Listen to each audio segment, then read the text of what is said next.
So yesterday we went through data types, data structures, we went through conditionals. So today we're going to use all of that and using loops.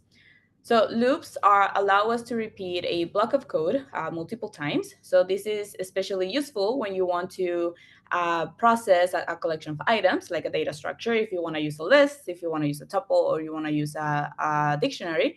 If you want to go through each element of that data structure, a loop is very beneficial. So there are two primary types of loops in Python. So we have the for loop and we have the while loop.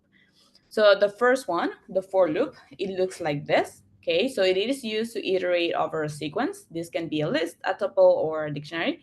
And the basic structure goes like this. So first we start with the for, okay? Then we create a variable called, it can be, as long as you follow the same the naming rules for variables, it can be anything you want, but always try to put a meaningful name so it's not confusing for you, your future you, or if you're sharing your program with someone else, then it has some meaning for the other person too. So we create a variable called item in this case, in this example, and then we says for the item or the value in the specific sequence. And then inside our for loop, we put the code that we want to execute. Okay, so let's start with a example. So let's say that we want to print out each, like we have a list of survey responses, and we just want to print out each element of that list.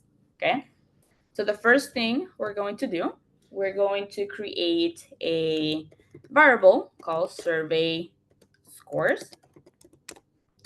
And survey scores is going to be a list. So we're going to start with our square bracket.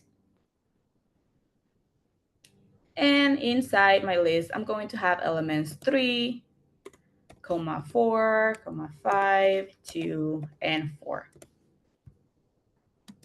Just going to separate this so it looks nicer. And once I have my list, if I want to loop through through my sequence, I'm going to start with my for loop. So I start with going with 4. Then I create my variable score in survey scores. So what I'm telling Python here is that I want to go through each element of my list survey scores, okay? And again, this score variable can be anything you want, as long as you follow the same naming rules as any other variable. This can be X in survey scores, this can be value in survey scores. But in this case, since I know each element of my list, it represents a score, I'm just going to go for score in survey scores. And if I just want to print each element of the list, I'm going to write my print function. I want to use a formatted print. Same as Sarah, formatted prints are my favorite, other than regular ones. So I'm going to use survey scores. This is going to be the string that I want to print out.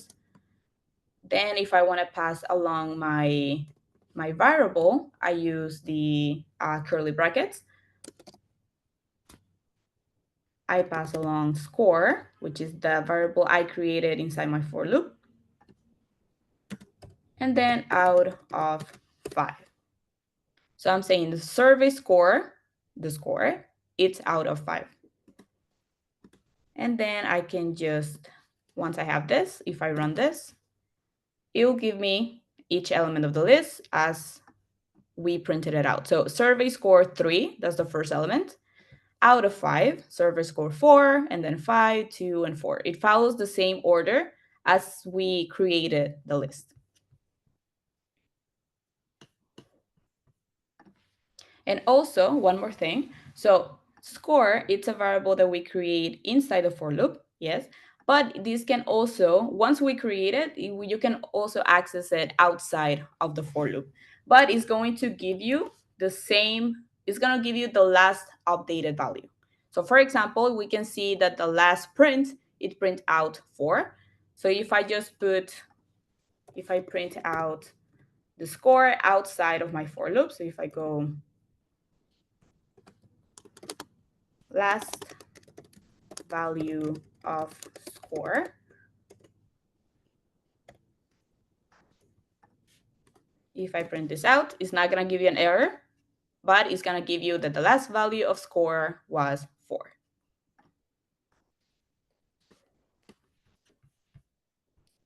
Let me know. I'm also checking the chat, so let me know if you have any questions.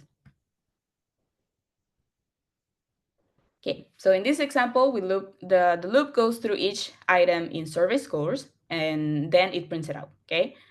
Now, for loops are useful for analyzing data. So we can calculate the average monthly income for several months, for example. So in here, we have a list of monthly incomes. So it starts with 3,000, 3,200, 3,100, and so on. Okay. So if we want to loop through this sequence, this list, we are going to start with for income. That's the variable we create in monthly incomes. Okay. Now, what we want to do in this example is that we want to calculate the average monthly income in this list, right? This is through each income represents an income through a specific month. So we start January, February, and so on. So if we want to calculate the average, first, what we need to do is add up all of these incomes, and then we have to divide it by the amount of elements in my list, right? So to do that, I need to, before my for loop, I need to create a starter variable. So income, total income, and we start with 0, okay? We started with 0 because we don't have the total income yet, right? So we have to add up all of these elements first. So once I create that start variable, total income, okay, now I can start adding each value of my list. I can start adding it up using my total income variable. So to do that, I can use total income. Okay, that's the one I created before. And I can say this is equal to total income plus income. Okay, so what I'm doing is updating total income. Okay, I'm adding itself to it plus the income, which is each value of my list. Okay, so for example, it starts with 0, so it's gonna say total income, that's gonna be equal to 0 plus the first element of my list. Okay, then, and that's gonna be the addition of this is gonna be 3,500. So after that, I say, okay, 3,500 plus 3,200. And it's gonna go and do the same thing until it's finished going through the whole list, okay? Now, this can also be converted to a simpler version, which can be changed like this. Instead of writing total income twice, what you can do, you can add a plus value like that. So this is the same thing. So I'm going to create a comment there. This is the same thing as total income equal total income plus income. Okay, it's the same thing, but Python gives us this little trick that instead of having to repeat yourself with total income, you can just put a plus equal value, and that is going to recognize it as that you want to add the same variable to itself. Okay, so once I have that, okay, so this for loop, that's all we need it to do. We want to add up each element and updated it in the total income. Okay. So once that's done, what that for loop is done, the next thing is to calculate the average income. So let's create a new variable called average income. And then we can say total income. Okay, that's gonna have the total value. And then we're gonna divide it up, but how many elements are in my list, right? So to do that, we're going to use a function, a built-in function in Python called length. Okay, so this gives you the length of your list, how many values are in your list. So we have the length function, and then inside as a parameter, I'm going to pass along as an argument. Sorry, I'm going to talk about what arguments and parameters are in a bit. But as an argument, I'm going to pass along monthly incomes. This is the input value that I'm giving the length function. Okay. So I'm telling it, okay, the average income is going to be equal to the total income. This is our variable that we created here. And then equal to the length divided by the length of the monthly incomes list. And once I have that, I'm going to print with a formatted print average monthly income. I want to add a little $sign. And then in here, since I want to pass along my average income variable, I use my curly brackets. And I say average income inside of them. So once I run this, there you go. So it tells me that the average income is $3,150, okay? And since this is a division, okay, you can see that there's a decimal point there. Every time in Python, even though this can be considered as a whole number because it's .0, every time you divide it up, the default data type is gonna be a float, okay? So that's why we see the decimal point there. There you go. Now, I want to show you one more thing that is really cool. You can also specify how many decimal points you want. So for example, I can say, and to do this, I use the following syntax. So I go with a colon, okay, after my variable. And this has to be in a formatted formatted print too. So if I go average, then a colon, and then I can specify if I want 2 decimal points. So I go 2F. That means Python recognizes that, okay, you want 2 decimal points. So if I go this, there you go. So I have 2 decimal points. So this one, it's useful. In this case, then we only have like 0, 0, right? So it doesn't really matter. But if you have, sometimes you're gonna get a result of, I don't know, maybe 10 decimal points, and that can get really messy. So if you just want to see like 2 decimal points, 1 decimal point, then you can just use the .2f, and that's going to make your print, your output is gonna make it just nicer. Anya, Yeah. we have, sorry, Grace. We have some people asking to slow down a little. Oh, okay. Maybe if you went over the loops again, like the general picture of the loops again quickly. Yeah, sounds good. Thank you, sir. Yeah, and we had a few requests about that variable that you're setting as your loop variable. So maybe even just talking through what each thing does in the loop. Will do. Okay, thank you guys. Okay, yes, so the loops, okay, right now we're looking through for loops, okay? There's 2 types of loops. One is for loop and the other one is a while loop, okay? So the loops, what it helps you, it's to avoid to repeat code, right? So for example, in this case, we went through a for loop and say, I want to go through each element of my list and I want to print it out, right? So instead of doing this, so instead of doing print, and then remember yesterday with Sarah, you went through accessing elements of a list. So instead of doing survey scores 0, and then do the same thing with 1, and so on until you finish your list like this, right? So instead of doing all of this, what you can do, you can use a for loop, right? So a for loop, you start with the keyword for, okay? That's how Python recognizes that you're starting to write a for loop. And then you create a variable, okay? This is gonna be the value with the value inside your data structure, okay? So in this case, I'm saying for score. Score is gonna be each element of this list, okay? In survey scores. Okay, so for item, this is how the basic structure looks like. For item inside a sequence, for item in sequence. Okay, in this case, for score in survey scores, right? And in here, as you can see here, I only needed one print. Instead of having to print out each, writing print, print, print, and then specifying which element I want, I only need to write one print, okay? And like Sarah taught you yesterday, I use my formatted print.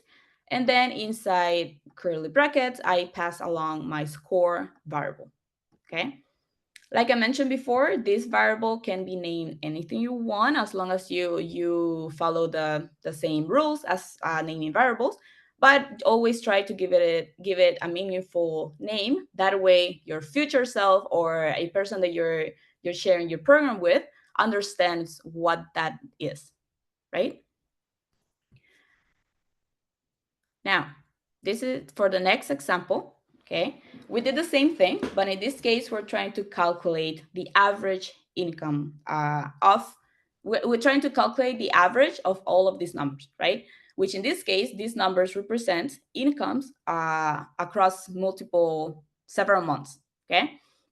So first thing, we have our list, so monthly incomes, okay? Then we create a variable total income equal to 0, okay? This is what I call my start variable. So if I want to add up each element of my list, okay, using a loop, I need to create a variable to store that value, right? So in this case, I start with total income equal to 0. It is equal to 0 because I don't know yet what that value is going to be.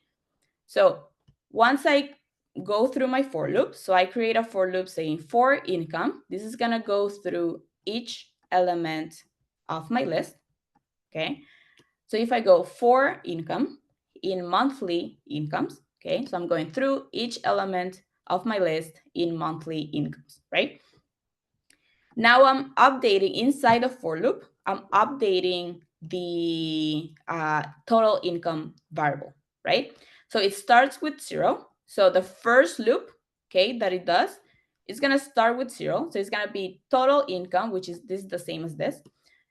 It's going to say total income. This is equal to 0 plus the first element of my list. That's the first loop that it does.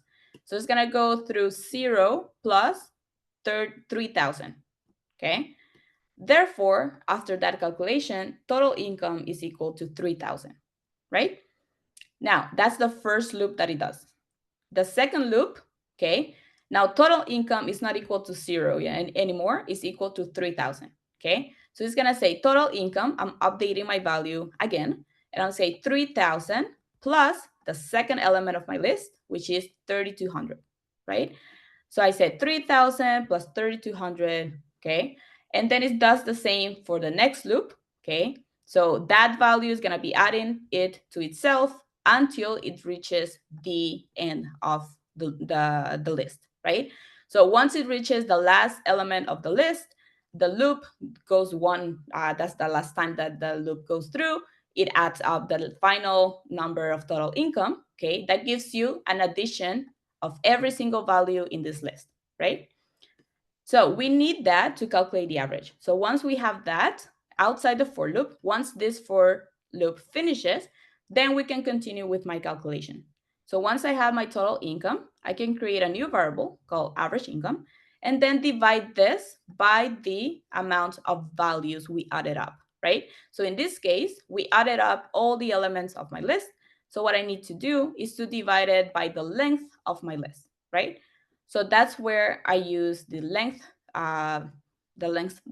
function, okay? And I pass as an input, I pass my list, okay? So I go total income divided by the amount of elements in my list, and that gives me the average value across the list. In this case, is the average monthly income, okay?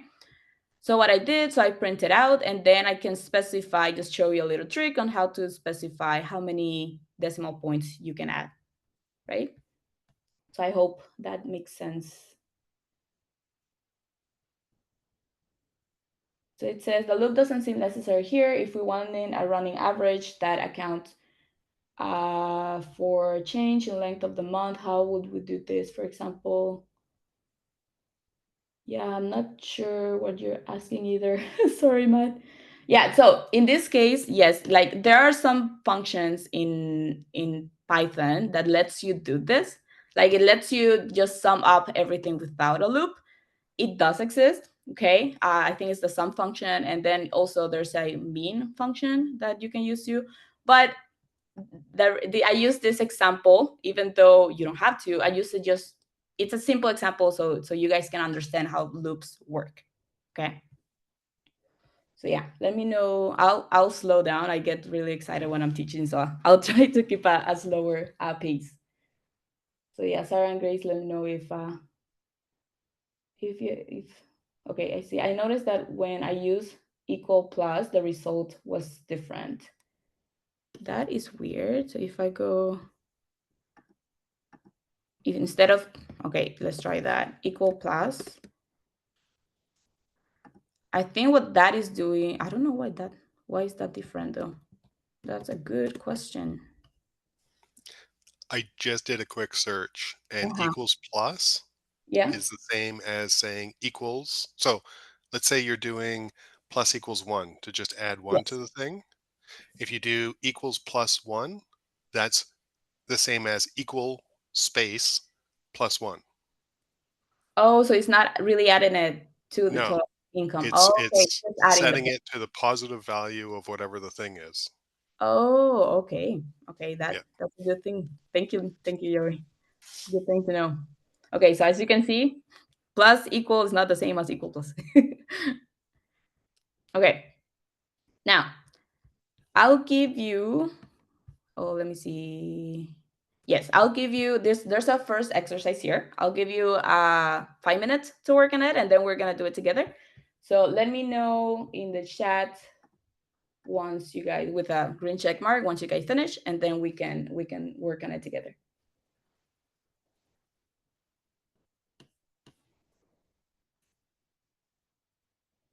So this exercise says you're given a list named populations, okay, that contains population numbers in 1,000.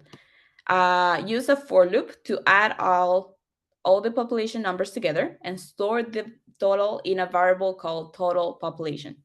Calculate the average population by dividing the total population and print the average population rounded to the nearest whole number. So I'll give you a couple minutes to work on that, and then we can do it together.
Unless I could have paused the recording during the exercise.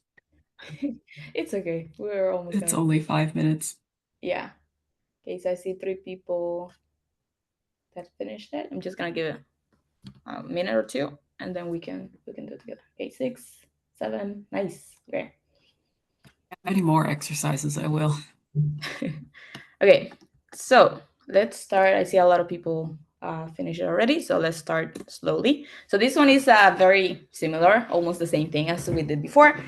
So first we start with a population list. Okay, so this one has 1, 2, 3, 4, 5 values. Okay, then if I want to calculate the average, then I need my start variable called total population.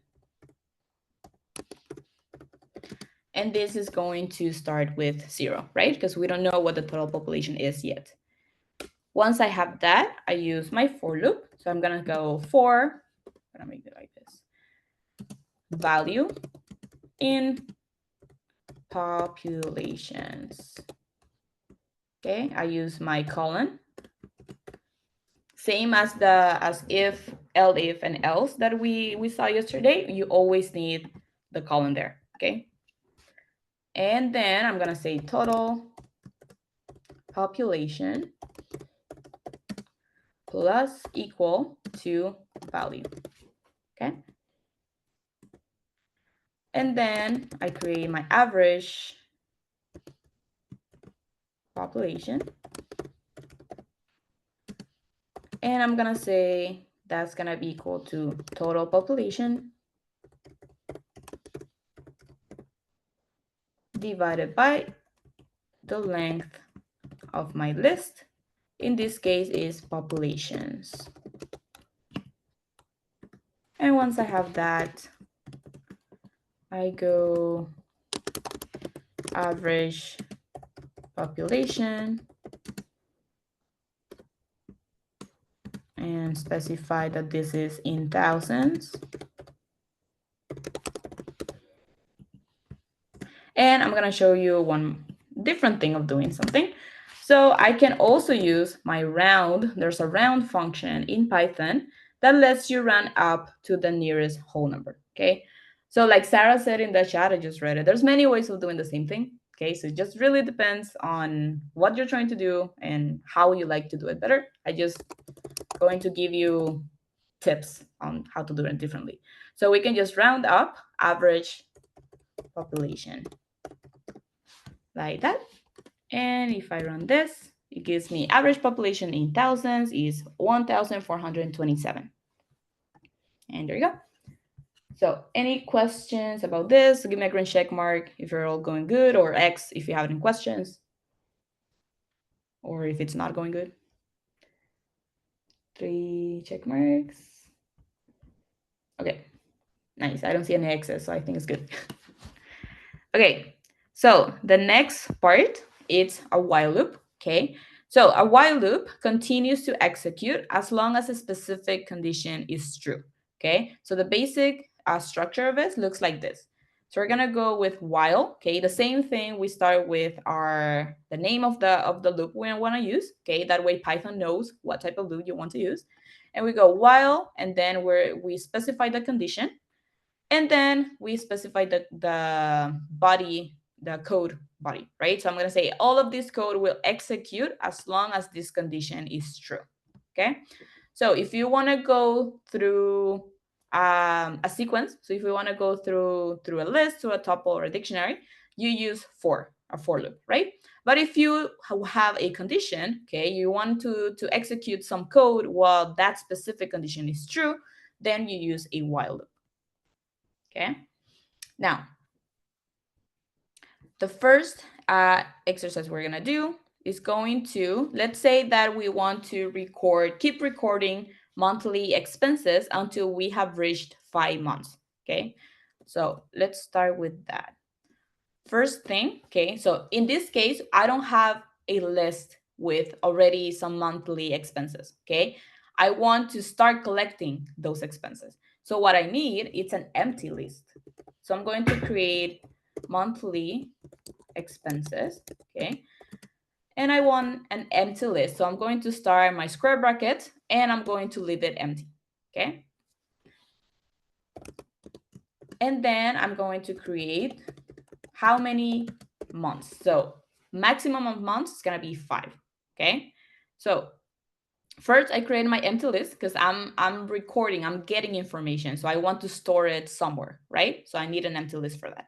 And then I want to specify how many points, how many data points I want to collect, how many months in this case, right? So that is 5. So I can use while loop, okay? And I can say, execute this code while the length of monthly expenses, is less than maximum months. Okay, so what I'm doing here, creating an empty list. Okay, so it starts up with length equal to 0. Okay, and then I want to specify how many times my loop will go through. Okay, so I want to say I just want to collect five values. Okay, so remember, since this list is empty, we start with length of 0. Okay, so that's gonna be one loop. Well, the length of the list is equal to 0. So instead of saying equal to maximum month, we have to say less than. If not, if we go equal to, it will execute an extra time. Okay, this will make more sense when we finish this part. So I say, while the length of my list, monthly expenses, is less than maximum months, okay, I want to execute the following code. And the following code will be, I'm going to create a new variable called new expense, okay? And I'm going to equal this to the following. I'm gonna use a function called input, okay? This is a function within Python. And I'm going to specify enter monthly expense amount. So what I'm doing here, this input, it asks the user, okay? So it's gonna, once you execute this code cell, it's gonna start asking you, enter a monthly expense. And it's going to ask you this until monthly expenses, the length reaches 5, okay? And once I ask the user, okay, what I want it to enter, what I want the user to input, I'm going to add that new expense to my list. Okay, so if I go monthly expenses dot append, so if you guys remember from yesterday, this is the function we use to add elements to a list. And inside, I'm gonna pass along the new expense value. Okay. And then once this is done, once the while loop finishes, I'm going to print out my entire list. So I'm going to say monthly expenses collected. And then I'm going to pass along my monthly expenses list. I'm going to explain this again once this is done. So if first it tells me enter monthly expense amount. Okay, let's start with 2,300. Okay, then it tells me again enter monthly expense amount. Okay, so I'm gonna go with 3,000. It asks me again, I'm gonna go with 4,500. It's gonna ask me again, so I go with 2,100. And then 2,000. And there you go.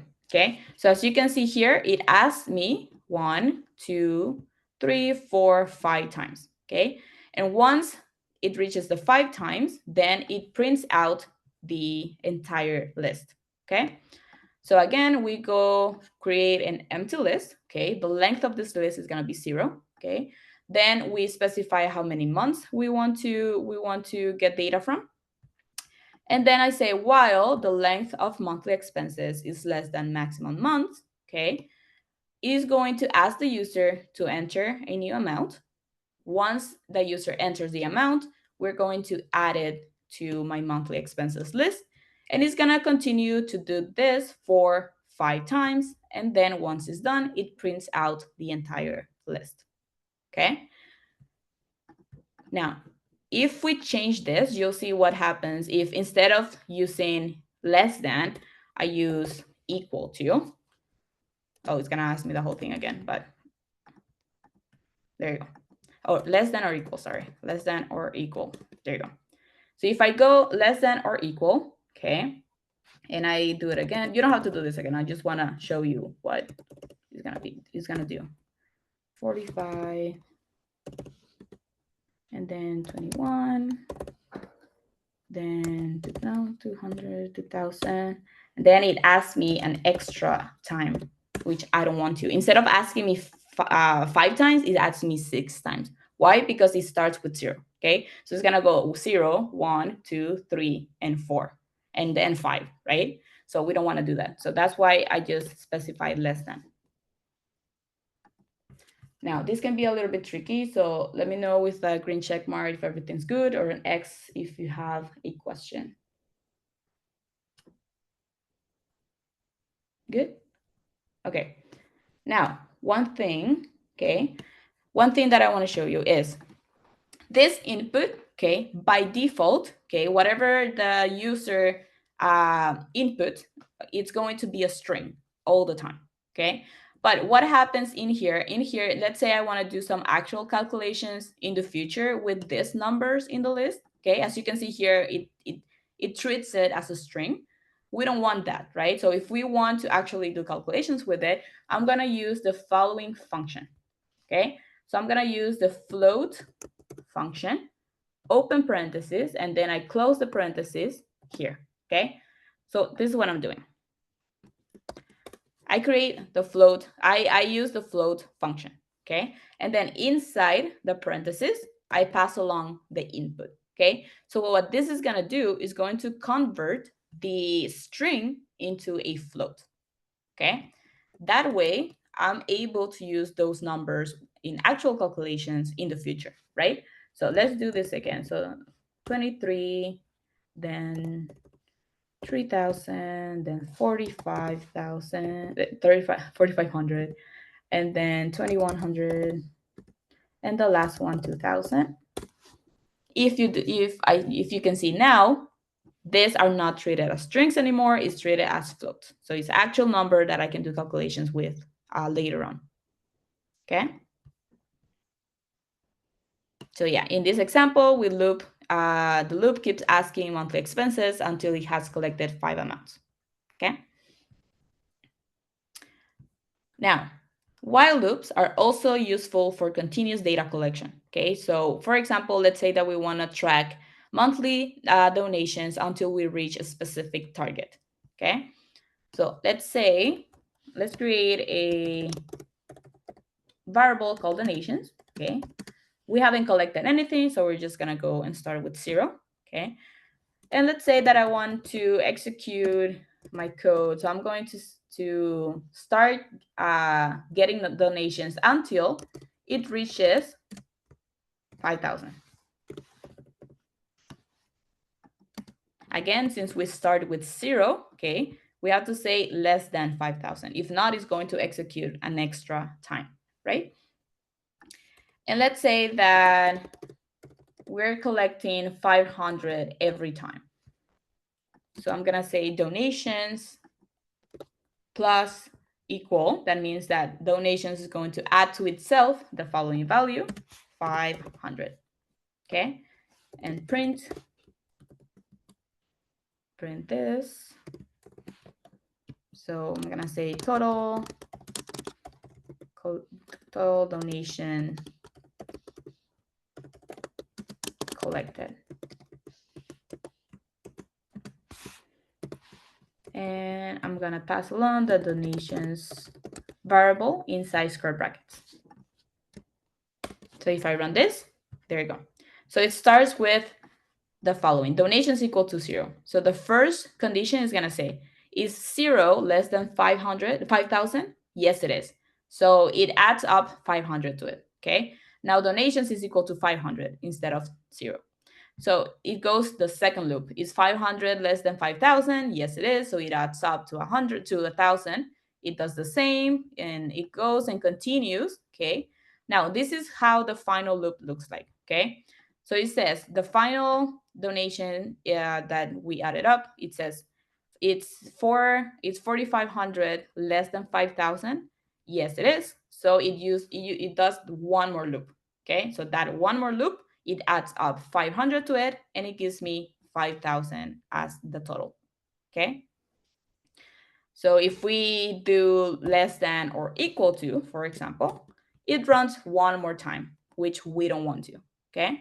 So that's why we need the less than instead.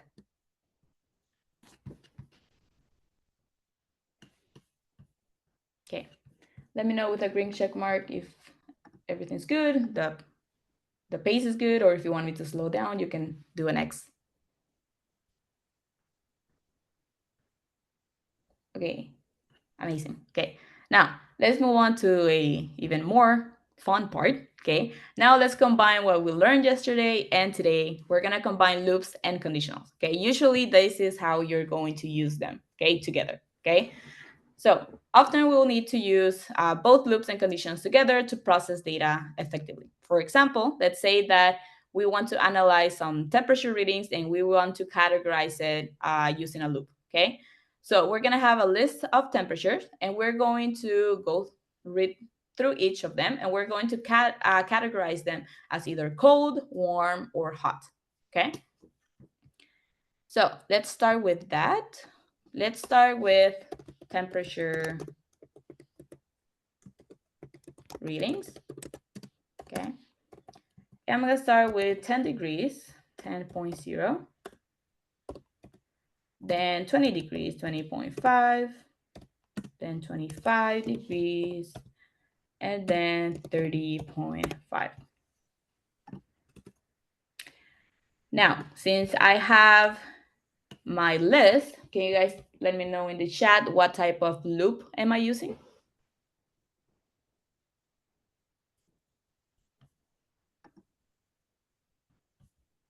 Am I using a while loop or a for loop for this exercise? A for loop, yes, because we have a sequence here. We have a list. So if I want to go through it, I use a for loop. So I can get for temperature and temperature readings. Okay, so now that I'm going through each element of my list, now I want to categorize each temperature as either cold, warm, or hot. Okay, so to do that, we need a conditional. So if I start with if temperature is less than 15, okay, I'm going to print with a formatted print. I'm gonna say temperature. I'm gonna pass along the temperature in square brackets. Oop, I have a typo there. And then I'm gonna say in Celsius is categorized as cold. Now, this depends on you, okay? Like if it's less than 15, for me, it's really cold, but it really depends on your preference. So you can change this little number if you want to, which is not good because I live in Newfoundland, so mostly the weather here is really cold. And then I can say if I want a second condition, if, and I want to say if the temperature is in between and equal to 15 and 25. So if temperature is greater than or equal than 25 and less than or equal than, then greater than or equal than 15 and less than or equal than 25, I'm going to categorize this as warm, which is the perfect temperature for me, actually. The temperature in Celsius, and I'm gonna categorize this as warm. And then everything else falls under else. So I'm gonna go print temperature is going to be categorized as hot. In Celsius as hot. So yeah, so first we start creating our list. Okay, it has 4 temperature readings. Okay, then we go through it with a for loop. So we go for temperature for each element of my list in temperature readings. That's my sequence, that's my list. And I say if the temperature is less than 15, okay, it's gonna fall under cold. Okay, so we're gonna print a little message saying the temperature, this is categorized as cold.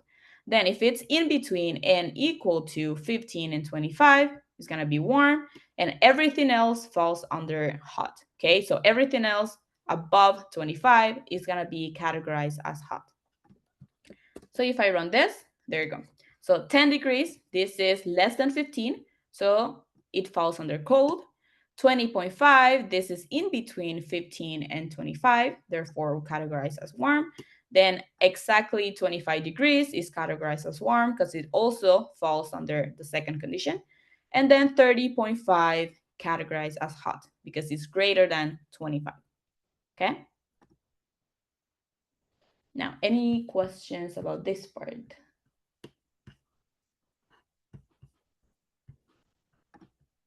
I don't see. Okay, good. Now, one more thing that is really important in Python is indenting.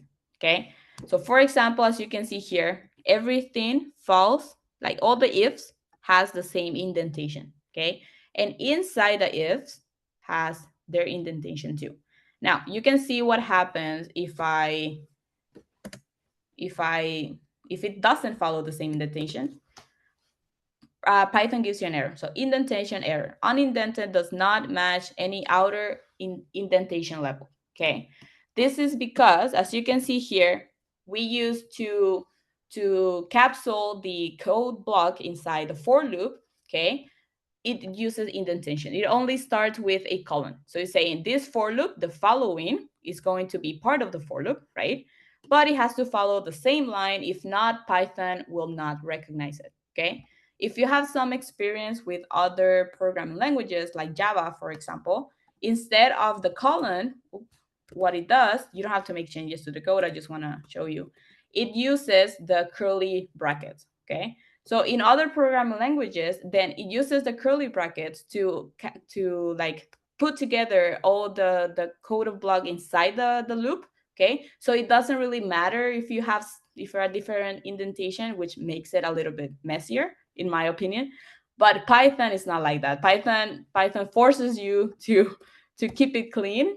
So it uses the colon and it's telling you, okay, everything that follows the same indentation inside the for loop or inside the conditionals, it's the code that you want to execute, right? So if you don't, it's going to give you an error.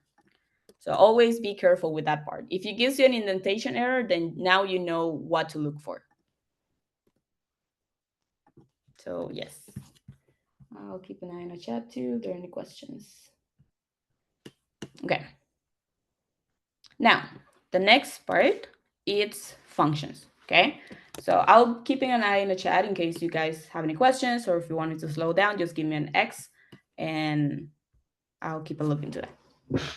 Okay, so the next part is functions, okay? So I think you have heard us talk about functions in the last 2 days, okay? So for example, the print, this is a function, okay? The one I showed you before, that float, this is a function. The input is a function. So whatever we have been using with little parentheses, okay, it's a function, okay?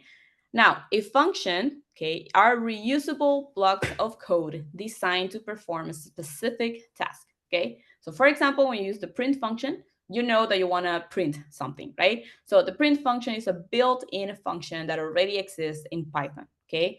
So this gives you, it helps you perform calculations or do stuff without having to write the code from scratch. So that's really useful that Python already has that done for you, okay? But you can also create your own functions, okay? So what it does, it helps you break complex problems into smaller, manageable parts, okay? It makes your code cleaner, it makes it easier to read and more efficient, okay?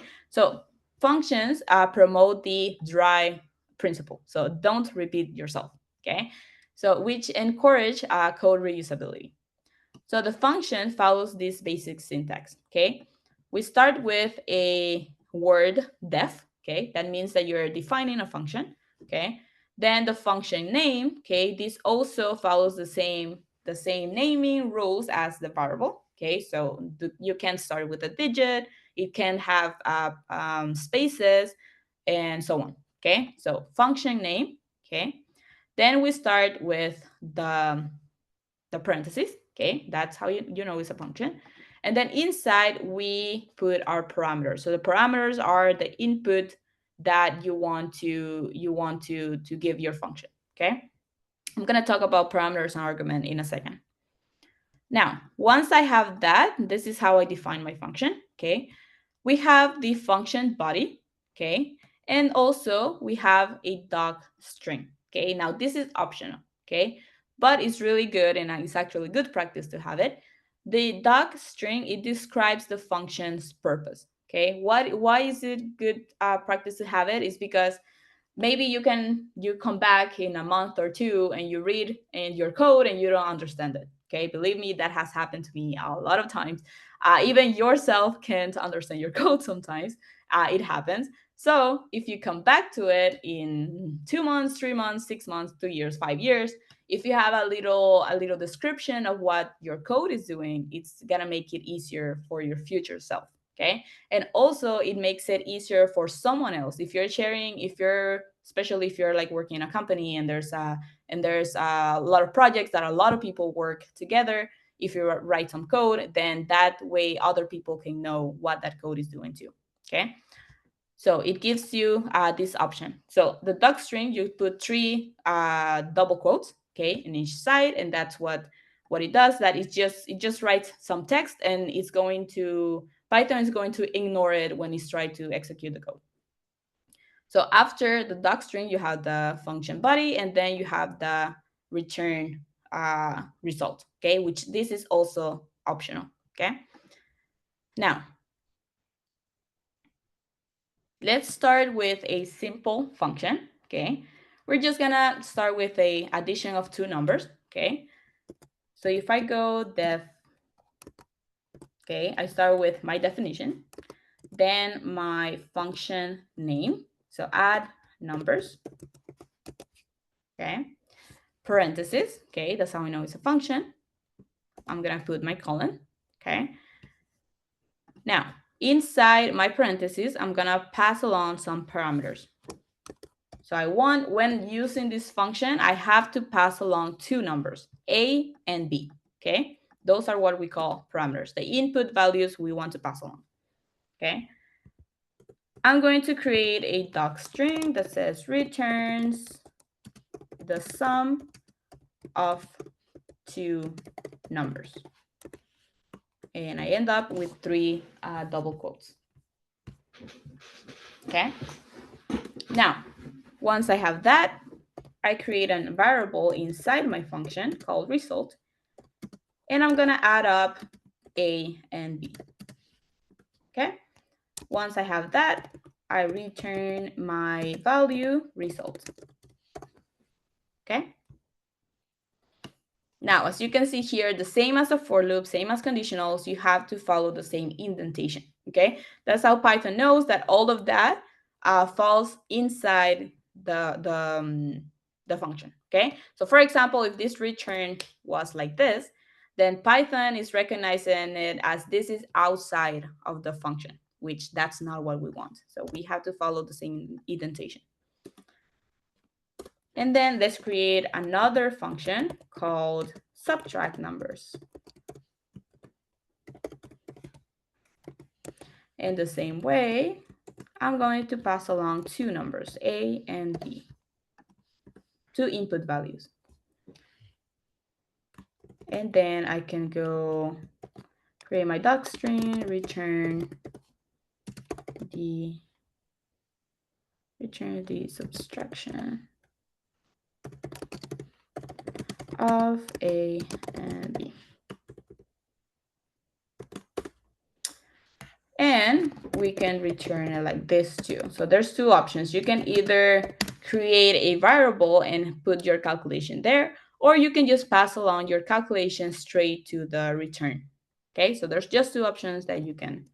It really depends, because for example, if you have a big calculation, a big formula, it gets messy if you want to do it in one line of code. So it really depends on you and what you like the best. Okay, so if I run this, as you can see here, we don't have any output, okay? Like nothing has happened, because right now we're only defining our function. We're not using it yet. So once we use it, we're gonna see a output, but right now you can see an output, okay? So there, we define our functions using the def word. We use the name, rules to name variables. So we got odd numbers, and then we pass along some parameters, okay?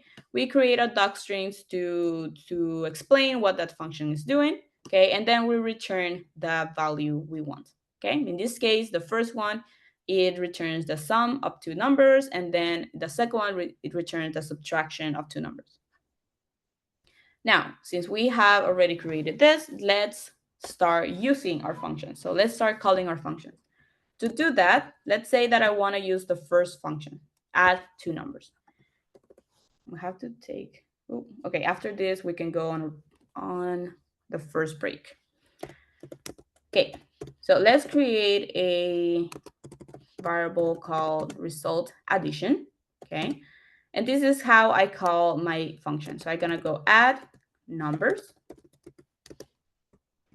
and I want to add 5 and 3, okay? And then let's use the second function, result subtraction. And this is going to be equal to subtract numbers. This is the name of my second function, okay? And then I'm going to pass along a and, oh, not a and b, sorry, 5 and 2, okay? So as you can see here, for the first function, a is going to be equal to 5 and b is going to be equal to 3.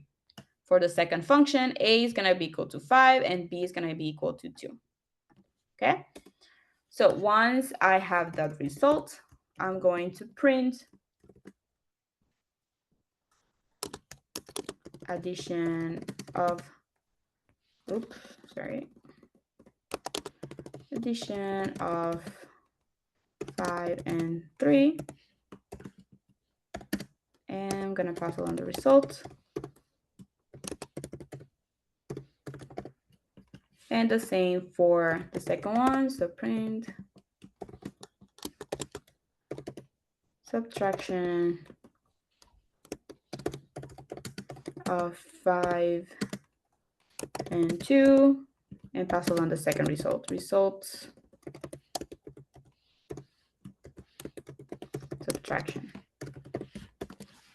And there you go. Once we run the code, we have addition of 5 and 3. We have 8. Subtraction of 5 and 2. Oops, I forgot column there. Is equal to 3. Okay. Now, I've been talking, I'm just going to explain a little bit. I've been talking about parameters and arguments, okay? So, for example, a parameter, okay, are the placeholders you have for the values you pass into a function. This is what we call parameters, okay? Once you're creating the function, you pass along inside the parentheses, we pass along some values. This is what we call parameters. Now, when we call the function, we want to use the function, the actual values that you're passing along is what we call arguments, okay? So when we come back from our break, I'm going to talk more about this, okay? But before that, let me know with a green check mark if everything's good or if you have any questions before we go to our break. Okay, I see a bunch of check marks. That's good. What do you think, Sarah? 10 minutes? Yep. Yeah. It should okay. be okay. I'll pause the recording. Thank you. Okay, so before we start on this next section, any questions so far? Let me know with a green check mark if you're good. X if you need me to repeat something.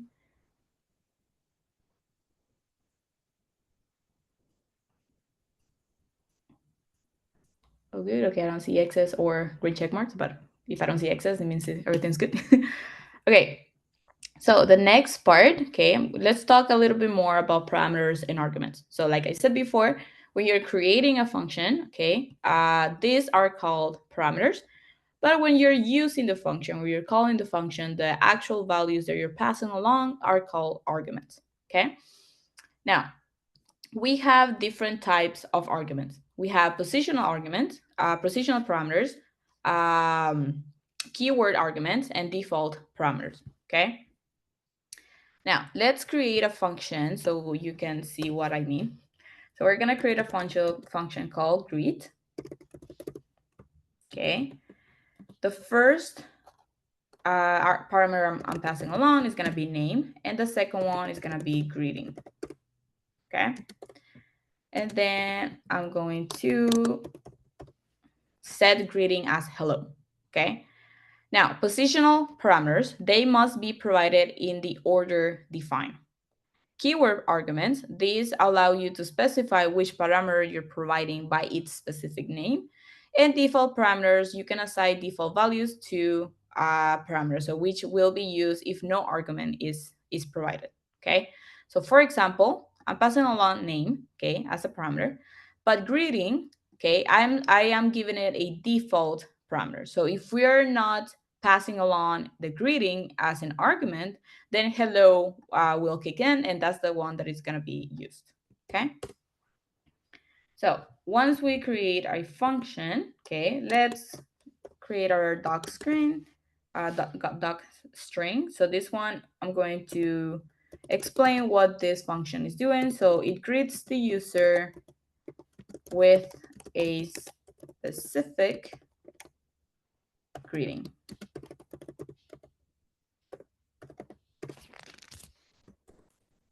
Okay. And then let's just return a nice message. So a string saying greeting, okay,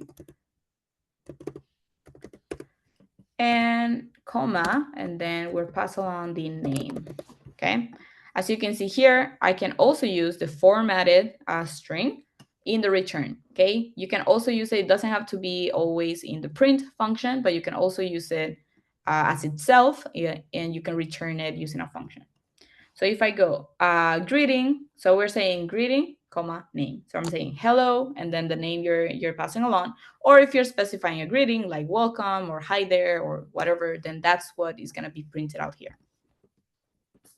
So once I define my function, okay, let's start using it different ways. So let's print greet, okay, and then greet, that's the name of my function. And I'm just going to pass along Alice.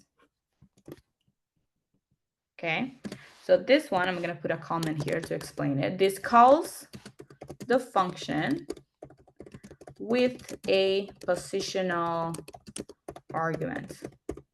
Okay, so in the chat, what do you guys think the argument, what argument is Alice going to be? Is it going to be the first argument or the second one?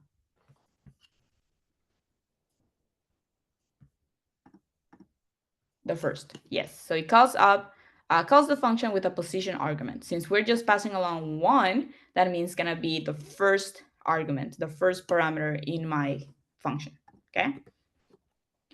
Then let's print out second one. So we're gonna go greet, open, close parenthesis, okay? And I'm going to pass along Bob, comma, hi. Okay, now this calls the function with both positional arguments. Okay, now hello is not going to be used in this case because we're saying, okay, greeting, I want it to be equal to hi in this case. Okay, and then the last one, I'm going to use my greet function, open close parentheses, and inside I'm going to specify that greeting is equal to welcome. And then name is equal to Charlie. And this is what we call keyword argument. So where this calls the function using keyword arguments.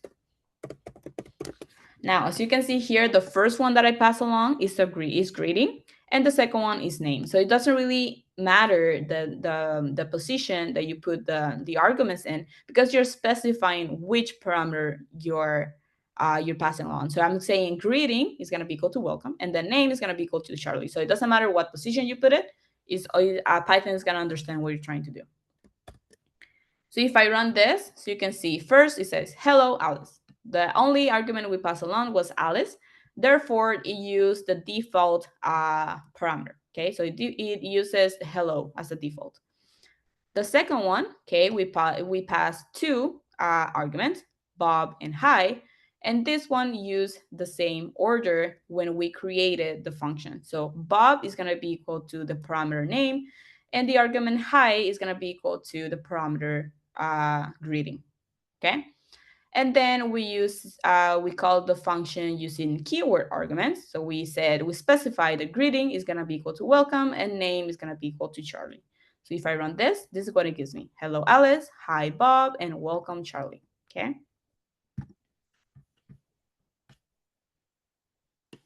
Now, yes, I see a question there. Shouldn't it have been Bob? Hi. Good question. So if I put, as you can see here, the name is equal to Bob, right? And then hi is equal to greeting, okay? Now, let's go back to our return. So it says here, first the greeting and then the name, okay? That's why it says hi, Bob, right? But if we would have changed this, if I would have put hi first and then Bob, then it says Bob, hi. Why? Because hi, this is a position argument, okay? So the first argument that you're passing along, Python will understand that that's equal to the name, okay? And then the second parameter that I'm passing, the second argument that I'm passing along, it will recognize it as the parameter greeting, okay? So in the return, it says greeting and then name. Therefore, that's why it switched it up, okay? I don't know. Does that make sense? Yes. Okay. Sounds good. I will put it back the way it was. So Bob and then hi.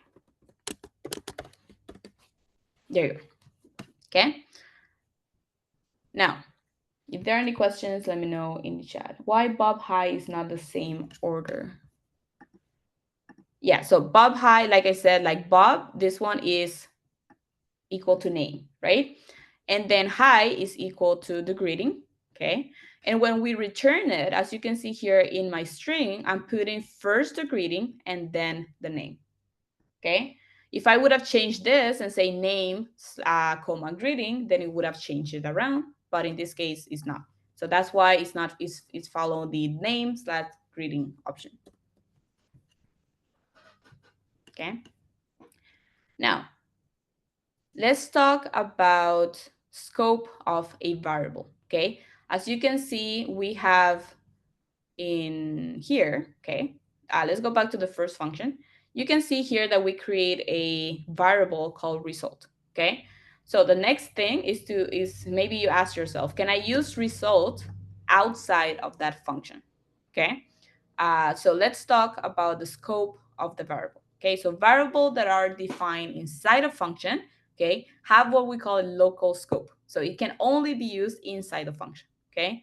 But variables outside that are created outside the function, it has a global scope. Therefore, you can access it anywhere inside your program.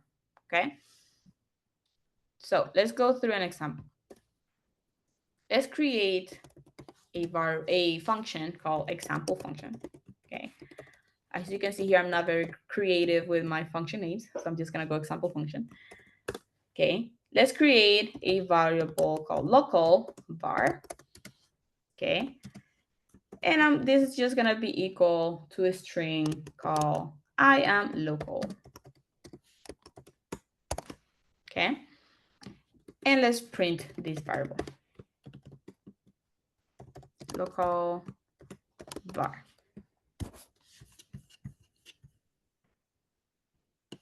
Okay, if I run this, okay, nothing will happen because I haven't used my function yet. So I define my function, then let's use it. I'm gonna go example function. And there you go. So it prints out I am local. Okay. Now what happens, okay, if I go global, if I want to print, let's print local var. If I run this, first it's going to print out I am local because that's working, okay? But then when it starts reading the print local var, it gives me the following error. It gives me name error. Local var is not defined, okay? What this means is local var does not exist, okay? Because if I'm trying to access it outside of the function, you won't be able to do it, okay? But if we create a global variable, this is outside of the function, okay? And I say I am global.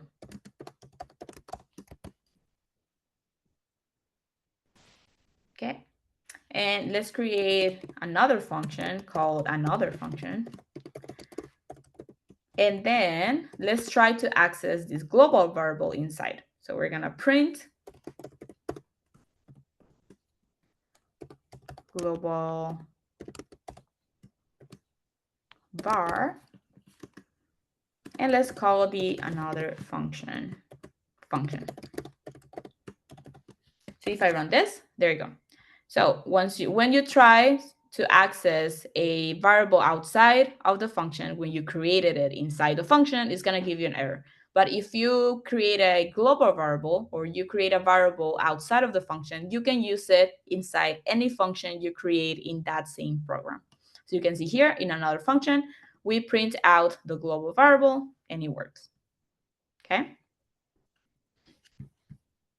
Now, any questions about this?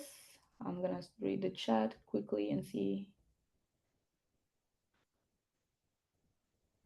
Okay, that's a good question. Why don't we need the return for us to get the print in the example function? That's a good question. Okay, now, as I said before, okay, I'm gonna go back to the syntax, okay?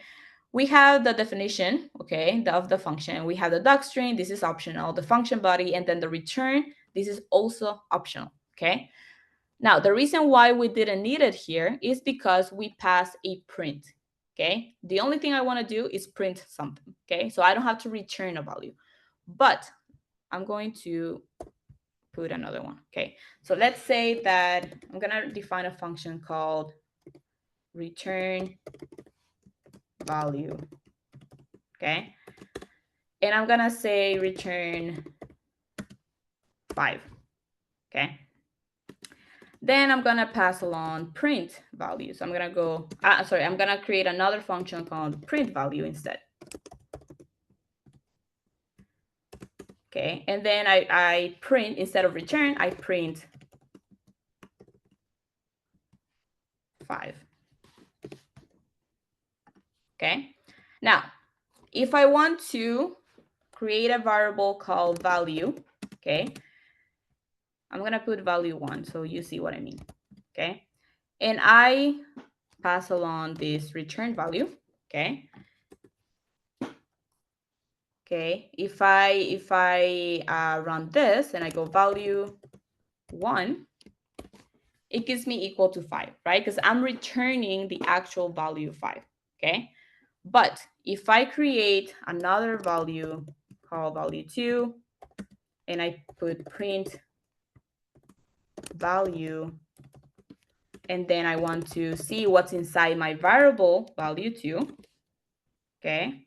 It also gives me 5, but I cannot use, because I'm printing this out, but if I do value 2 minus 3, for example, if I want to do a calculation, it gives me an error, okay?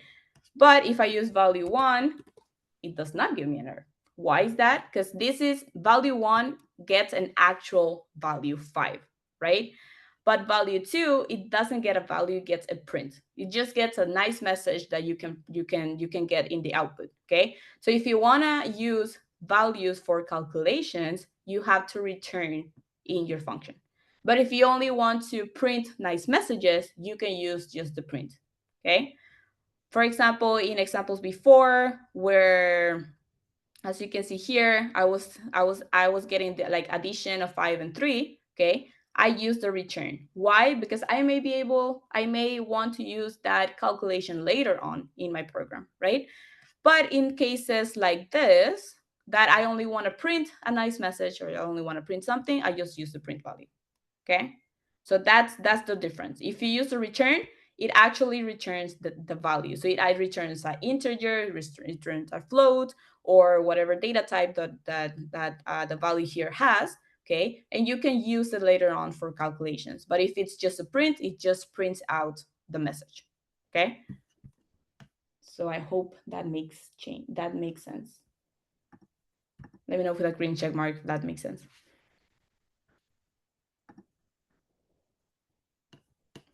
Okay. Now, good. Okay. Now, the next part we're going to see. So before we move on to the next part, which is modules, okay? Any questions about functions? Let me know with an X if you have questions, or a green check mark if you're good. And I see the helpers handling the questions in the chat. Thank you for that. Okay, amazing. Okay, so the next part, okay, we're going to talk about modules. So in Python, a module is simply a file that contains Python code, okay? Typically, this has functions, it has classes, variables, which you can reuse in other programs, okay? So modules, it helps you organize your code, it avoids repetition, and it keeps it easy to maintain. So you can create your own module by saving it in a .py file, so a Python file, with your code, and you can use it through multiple programs, okay? And also, Python already has some built-in modules, okay? For example, we're gonna see math. There's also datetime, random, and many, many others, okay? So the first one we're gonna see is math. So the way to import a module, okay, an already existing module within Python, okay, I'm going to write the following. So import, and then the name of my module. In this case, is math, okay? So once I import math, I can use it.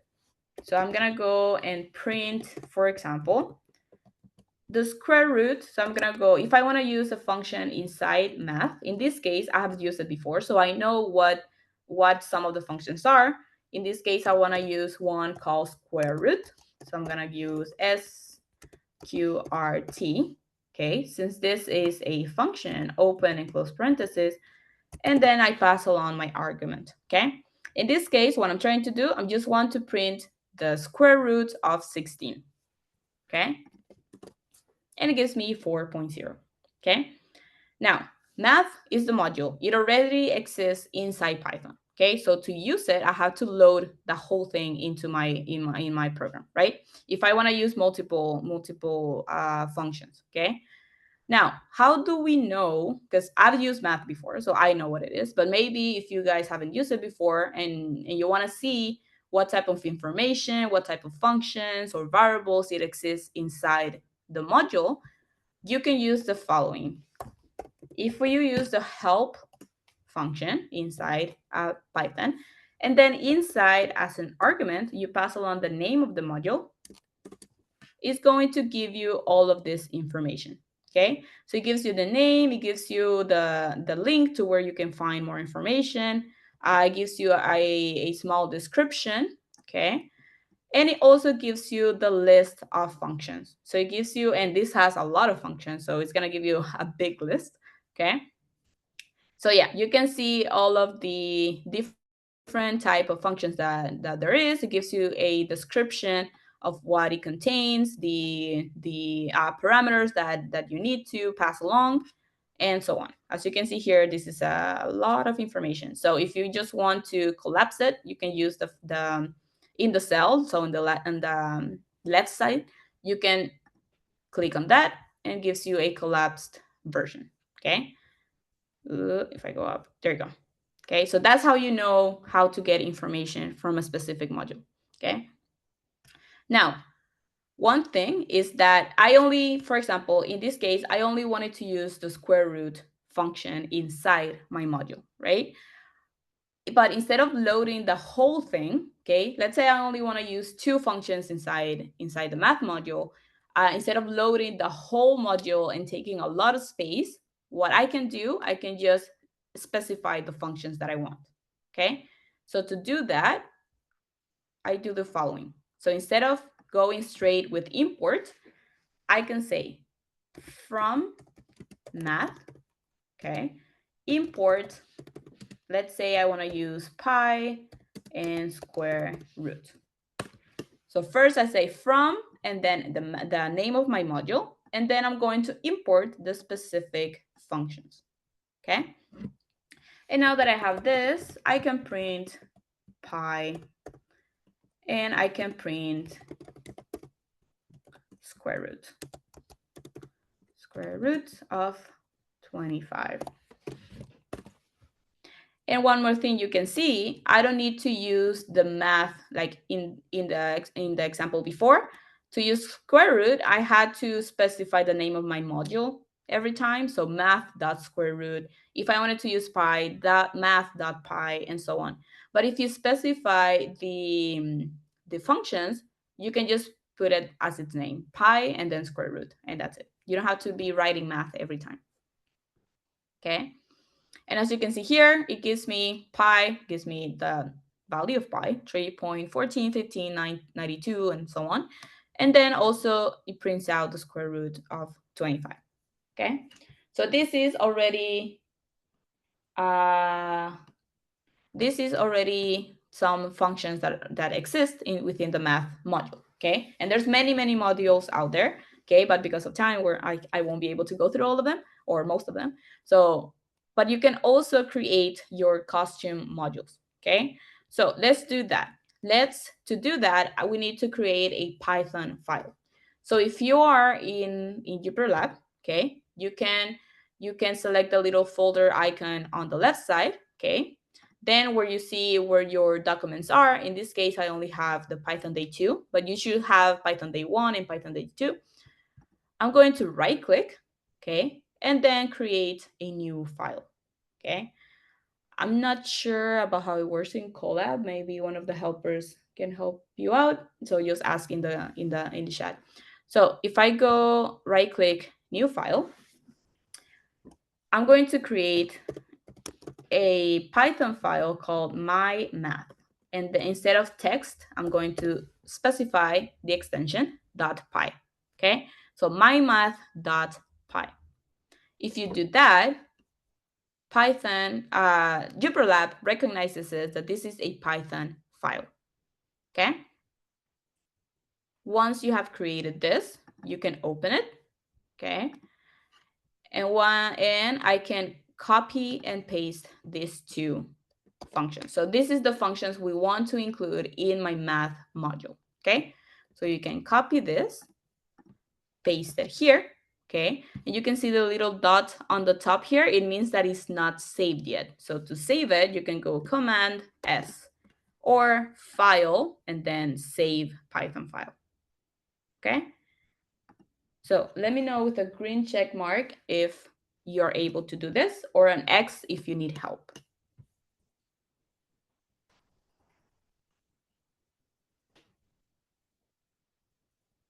Okay, I see a bunch of, okay, I see one X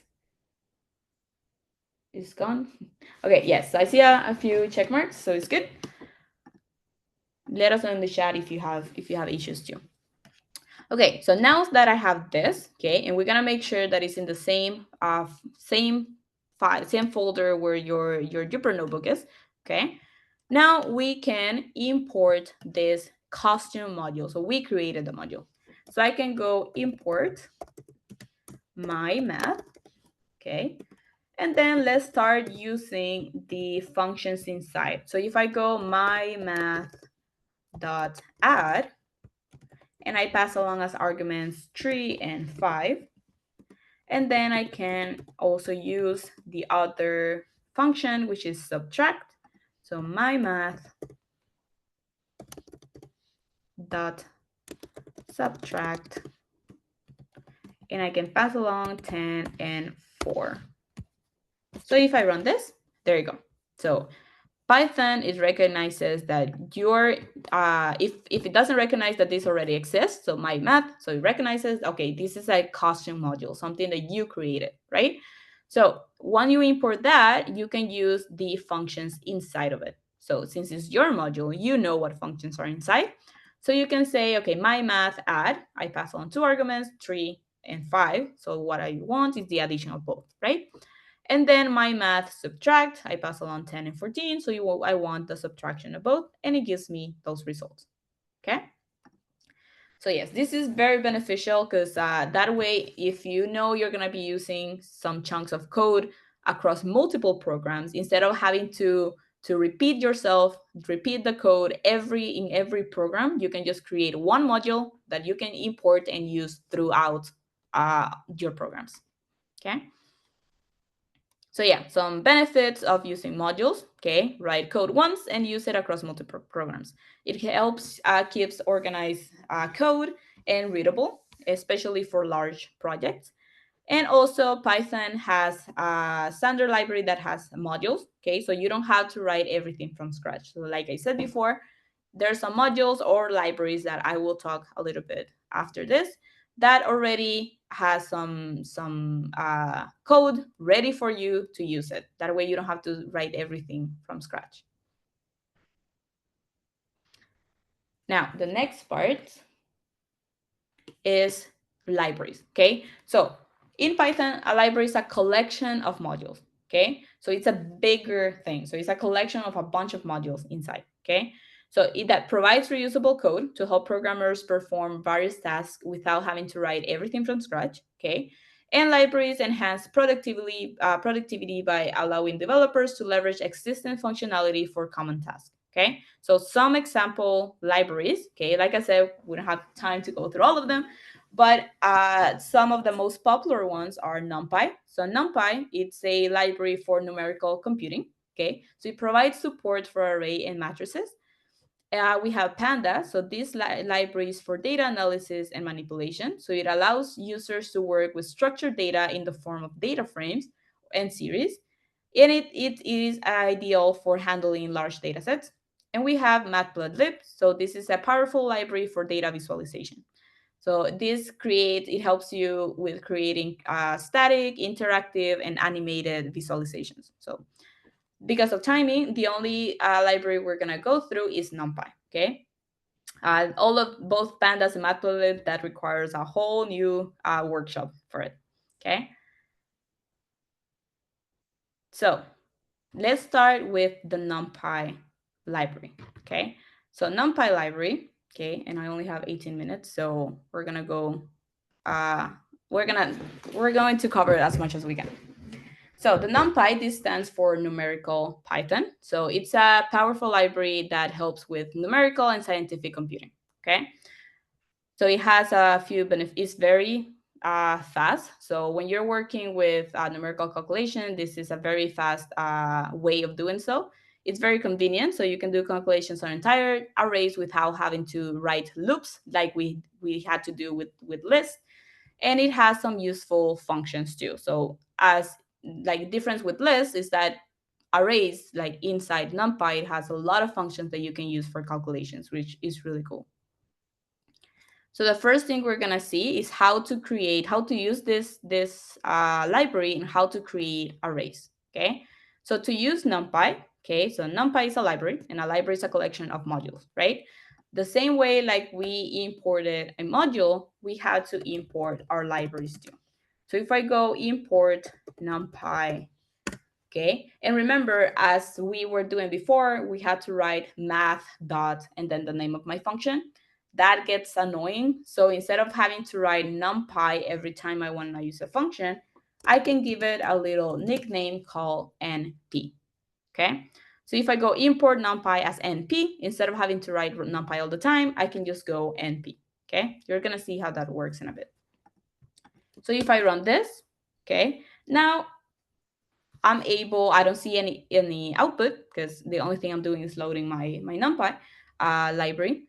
So once I have that, let's create a array, okay?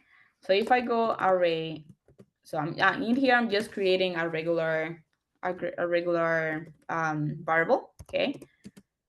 And this is where I use my library. So if I go np, the little nickname we gave it, and array. Now this array function, okay, I'm going to pass along as an argument a list of numbers. So 1, 2, 3, 4, and 5. So what I'm doing, I'm creating this list into an array using the array function inside my NumPy library. And let's print this out. So array 1D. And there you go. You can see it, array 1, 2, 3, 4, 5. Okay. Now, there's some advantages to using NumPy over list. Okay. The first thing is that all elements in a NumPy array has to be the same type. In list, you can have a mix of a bunch of data types. So you can have integers, you can have strings, you can have floats, you can have a Boolean, everything you can have all mixed in one single list. But in NumPy, it forces you to be more organized. So it has to be the same data type. Okay.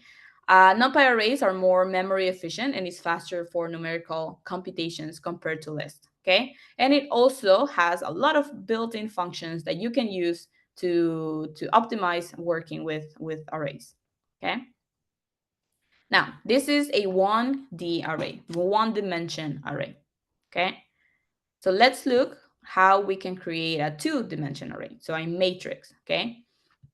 So let's go with array 2D, okay? And I can say np, that's my nickname, dot array, same function that we used before. But in this case, I'm passing along a list of lists. So I'm gonna go with the first square bracket, okay? And then inside, I'm going to pass along 2 lists, okay? So first square bracket, and then inside I have 2 lists, okay? The first one is going to be 1, 2, 3. And the second one is going to be 4, 5, and 6. Okay. Now, the first one is going to be the first row of my array. And the second one is going to be the second row of my array. So if I print this out, you'll see how that looks like. There you go. So we have a matrix. The first row contains 1, 2, and 3. The second row, 4, 5, 6. We can see columns. The first column is 1 and 4. Second column, 2 and 5. And third column, 3 and 6. Okay, so you can also have multiple dimension arrays. Okay, I see some questions in the chat that the helpers are helping. So thank you. Okay. So I'll keep a look in the chat. So if you guys have any questions, just let me know. Now, we have seen how to create a 1D array and a 2D array, okay? The next part, okay, let's go through a few built-in functions that exist within NumPy that makes you create, it lets you create arrays quicker, okay? For example, we have the zeros, okay? This one creates an array filled with zeros. We also have the ones function. This creates an array filled with ones. We have the arrange, okay, function. This creates an arrange with a range, an array with a range of values, okay? It has the start, the stop, and the step, okay? The start value, the stop value, and the step of the values, okay? We also have the linspace. So this creates an array of evenly spaced numbers. You'll see how that looks like in a bit. Let's first create the zeros array. So let's create let's write a new variable, okay? And I'm going to use np.zeros. And inside, I'm gonna pass along the size of my array. So I wanted 2 times 3. So 2 rows and 3 columns, okay? So this is just gonna create an array of 2 by 3 with filled with arrays, filled with zeros, sorry. Let's create a new variable called once arrays, and the same thing, np, but in this case, we're gonna use the once function, and inside I'm gonna pass along the dimension, which is 2 times 3. We can create a range array, and I can use the arrange function. I'm gonna pass along first to start, so it's gonna start with 0, it's gonna stop at 10, and step of 2. Now, this 10, okay, is not included. So it's gonna start with 0, then it's gonna move on to 2, then 4, then 6, then 8, and then it stops there. So the 10 is not included. And then the len space array. So this one, I will use the np dot len space. Okay.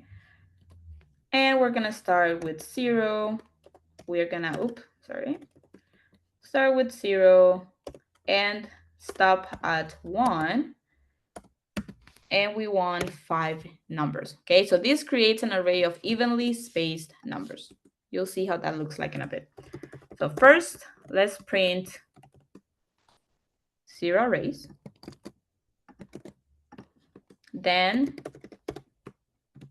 let's print ones arrays. Then print range arrays. And finally, we print the len space arrays.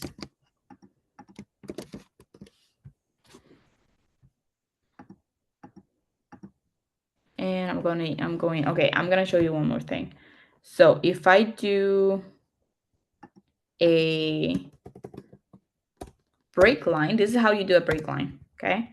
So if I do a break line here as a text, so it looks nicer. There you go, okay? So this /n, Python recognizes as a break line. So it just breaks to the next line, okay? So as you can see here, first is an array of zeros, okay? We specify the dimension. So I wanted 2 by 3, so 2 rows and 3 columns, and all are filled with zeros. Then the second one, the same thing, 2 rows and 3 columns, and these are filled with ones. Then we have the range array. So it starts with 0, it ends with, but not including 10, and the step of 2. So it goes 0, 2, 4, 6, and 8. Okay, and the 10, this one here, is not included. And then the last one, len space array, this one, it gives me 5 values between 0 and 1 and are evenly spaced. Okay, so 0, 0 0.25, 0 0.5, 75, and 1. Now, in this case, the 1, it is included. Okay. Now, let's walk through some arrange properties, okay? I'm just gonna go, for example, you can check the shape, the size, and the data type. For example, if I go array 2D dot shape, that gives me, so array 2D is the one we created previously right here, okay?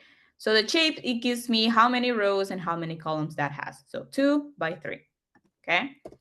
We can also have array, we can also check its size.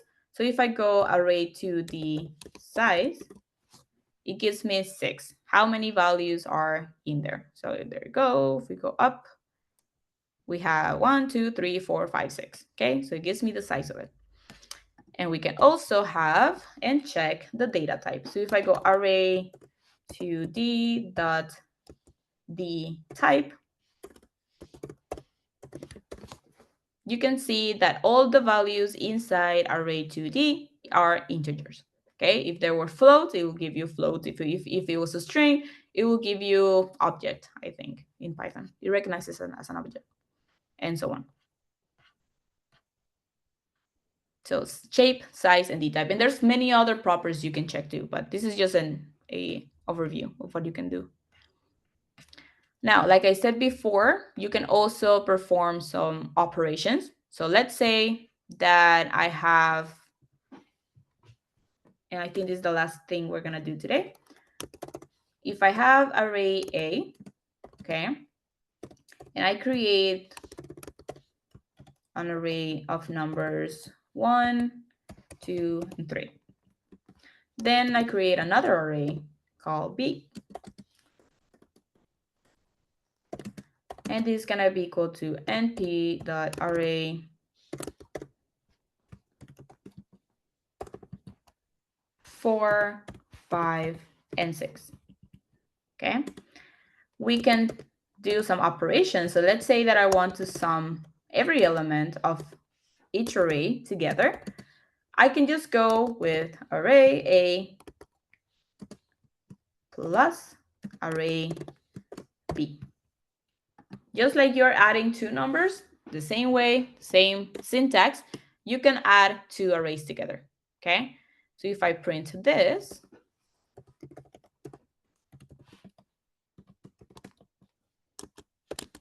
sum of arrays,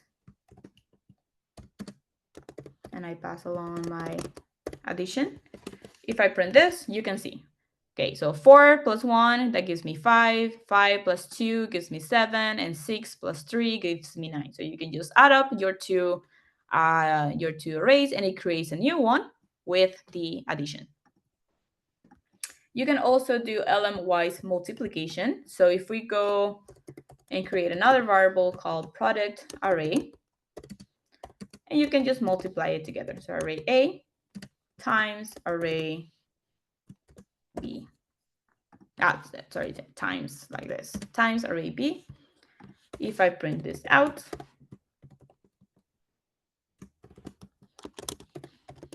product of arrays, and I can pass along the product array, and there you go. So it goes 4 times 1 is equal to 4, 5 times 2 is equal to 10, and 6 times 3 equal to 18.